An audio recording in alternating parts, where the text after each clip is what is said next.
It is kind of like the 10th anniversary pack for Force of Will.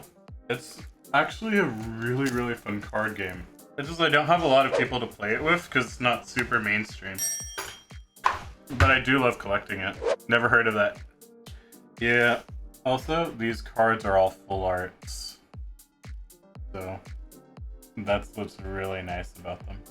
Here we got Grimm, the Fairy Tale Prince. As in the Brothers Grimm. So these are like 35-point magnetic cases. They're not like the official one-touch ones. They're like by some company with a weird German name. I got them off Amazon.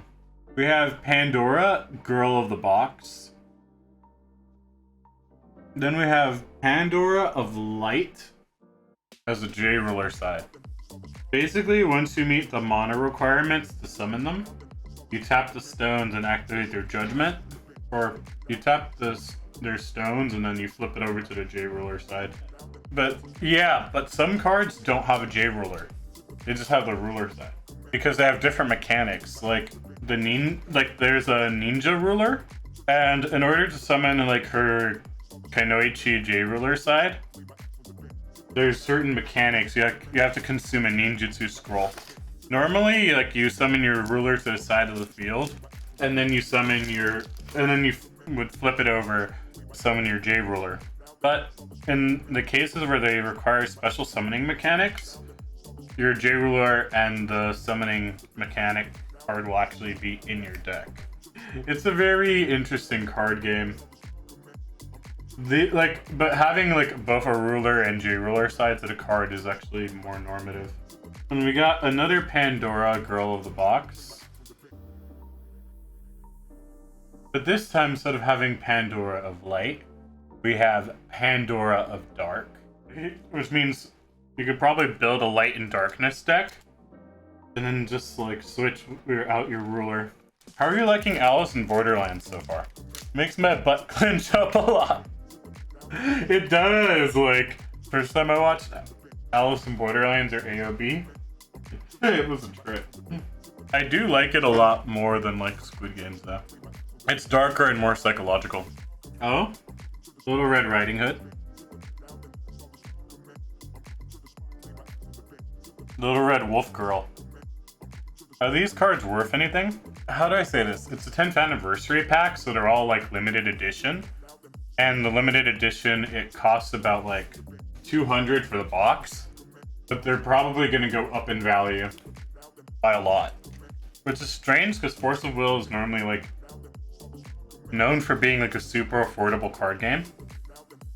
But this is gonna, since they're all the 10th anniversary editions, and they're both sides are foil and full art, they're gonna go up in value probably 10x what they'd be worth normally. 2 to 3 years, they're probably gonna be worth like 200 to 300 per card. And it has all like 142 rulers released from the game. So it's gonna be, yeah, it's gonna be worth bank. Your cam is drunk, can't hang. The camera probably snuck into my vodka last night. Oh. This is actually a Snow White card. And then Snow White turns into Bloody Snow White. Nameless Girl. Fire, water, and you may pay 0 rather than pay this cost if a human was put into the graveyard from the field this turn. And she turns to Joan d'Arc, the Flame of Hatred. Destroy all other human J resonators. Prevent all damage that would be dealt by target human resonator till the end of the turn. Fire 1. This card deals 500 damage to target human J resonator. I actually have thought about building a Joan of Arc deck. I just don't think I'm gonna build that deck soon. I have like a Gilles Lapis control deck. Because like I like building competitive decks. Because like I actually do want to play this in a tournament store with people. Oh my. It's so gorgeous. We got Seer of Blue Moon. And Seer of Blue Moon becomes Kaguya, Princess of Moon.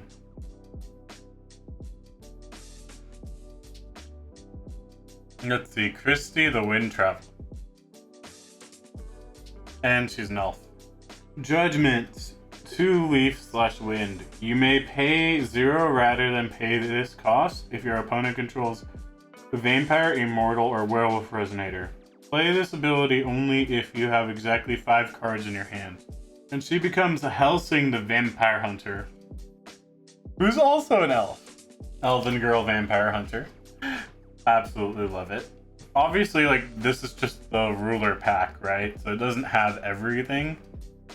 But you could easily find the cards to build your deck after, like, having one of these. So technically speaking, I could easily go and build 142 decks now. And then we have Sir Puss in Boots. If you control a card named Aramis, the 3 Musketeers, you paid 3 less to play this judgment process. If you control a card named Porthos, the 3 Musketeers, you paid 3 less to play this judgment process. You may pay 1 less to play Musketeer Resonators. Oh, and he becomes D'Artagnan. D'Artagnan, the Bayonetter. Fairy Tale Musketeer. Musketeer Resonators you gain, you control gain, plus 400, plus 400. We have a vampire card here. Alucard. Alucard, the Dark Noble. And he becomes Dracula, the Demonic One. Whenever a resonator your opponent controlled is put into a graveyard from the field, if it dealt damage by this card this turn, you put it from its owner's graveyard into the field under your control. It gains Nightmare and Vampire in addition to its other races. Oh, that is sick. In both the good and the bad way. So you're telling me we could literally use our Vampire Bite to zombify our opponent's field and have a whole bunch of our undead minions? True to vampire lore. Very true to vampire lore. By the way, this is a 24 pack. We're like almost halfway through it. And we haven't even dented this. That tells you how many there are in here. Oh, Sacred Princess of Guidance. And she becomes Lumia, the Creator of Hope. I don't see myself building a Lumia deck anytime soon. Falkgold, the Dragoon. And he becomes Bahamut, the Dragon King. Actually, a Bahamut deck. Interesting. I should ask Kyo if there's a competitive Bahamut deck. Because not all deck types are competitive. Some are just like purely for fun deck types with like interesting gimmick mechanics. But a lot of them are not competitive. Oh, Alice in Wonderland.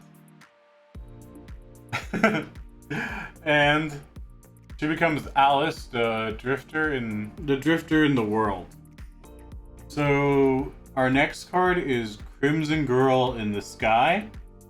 You may pay 0 rather than pay the cost if a card named Refarf the Castle in Heaven entered the field under your control this turn.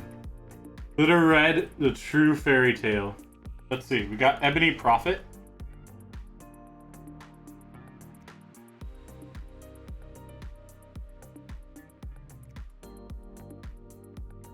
And Ebony Prophet becomes Abdul Alhazred, a Heartbringer of Despair. And he's a wizard. He goes from prophet to wizard. Oh, and his cost is 2 dark. And the 1 of any other type. You may pay 1 dark rather than pay this cost if you control a card named Uspalesta, the Sealing Stone. Target resonator gains -300/-300 until the end of the turn. Oh, so we could just wipe our opponent's food.